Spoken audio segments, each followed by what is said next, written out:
Richard Selzer was a cardiac surgeon, very prominent, mid-60s.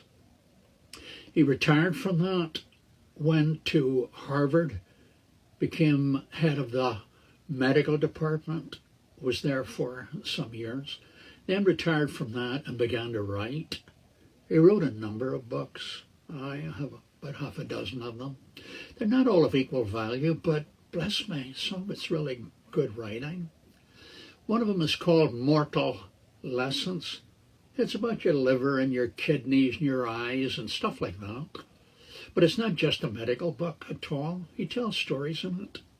One of them was this. He came across a young husband and young wife. She had a cancerous lesion around her cheek. It was either removing or she would almost certainly die from it. But he warned her, if I do this job, the likelihood is that I'll have to hurt nerves in the area. So they did. And he tells us in the book, I just want you to know that the physician who did the job, it was himself, the physician who did the job followed every track with religious fervor and carefulness. He said, but there was no option but to sever the little twig-like nerve that controlled the entire mouth. When they were done, her mouth was all twisted, and there was nothing she could do about it.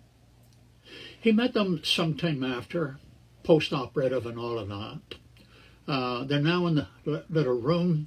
He said, the young man's on one side of the bed, I'm on the other side.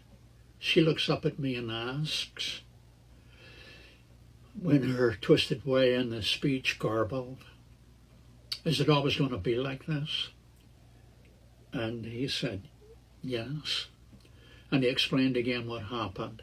And he said, I looked at the two of them and I wondered, who am I dealing with here? And then the young husband said, I think it's cute. And then the doctor in the book says, and I, being so close, could see all that happened, watched as he leaned over her, shaped and twisted his lips to fit hers, and kissed her. He said, and then I knew who I was looking at and dealing with. And I looked down, for you can't keep a steady gaze on a God. Humans can do that, can't they? You've met people like that, haven't you? Who loved marvelously. Jesus is like that. He goes around the world, sees all the twistedness, knows what it is, leans over and kisses and matches our shape with his supply, wants us to know the love's still there, the kiss still works.